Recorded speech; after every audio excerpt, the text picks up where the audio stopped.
Spirit works, though, is because now, where do you look for your flights? You go on Expedia, Travelocity, Priceline.com, and how is everything listed? By price order. So you're like, oh, I need to go to Charlotte. That's going to be $200 on Delta, $230 on American, or $9 on Spirit.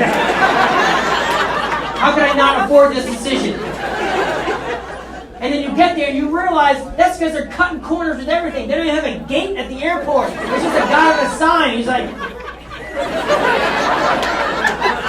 And then now you realize you're associated with all these other people. I'm like, I don't want to be... I feel like the biggest... I'm like Warren Buffett on a Spirit flight. It's like a Greyhound bus with wings. I went to the counter, I feel like a big boss. I'm like, yeah, I have to check my bag. Like, yeah, if you want to check your bag, it's $50. I'm like, okay, I'll bring it on the plane. Like, if you bring it on the plane, it's $60. Yeah, you win, Spirit.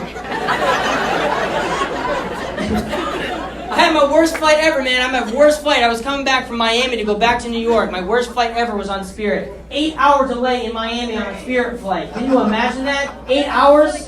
Spirit? No gate? I sat outside of an Auntie Anne's Pretzels. That was the gate.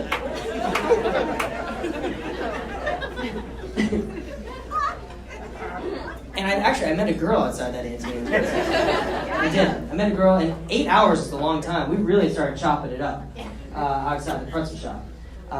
So much, in fact, that we got to board the plane at midnight, 8 hours after we were supposed to leave.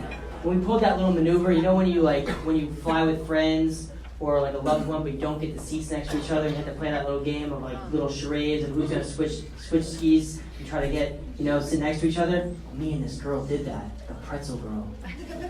And we sat next to each other, and you know what happened next? Nothing. You landed. Nothing. Interlocking handhold.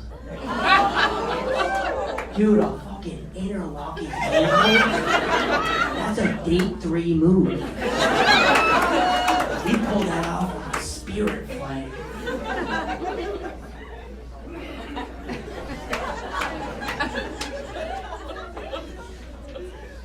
The flight attendant came on the air. Everyone's seated, ready to roll. The flight attendant came on the air and said this, verbatim. Ladies and gentlemen, unfortunately, we will not be able to take off tonight because we do not have a pilot. A pilot? A pilot. We boarded the entire plane. Safety instructions. And then, I'm picturing the flight attendant just going into the cockpit and be like, I knew we forgot something. I knew it.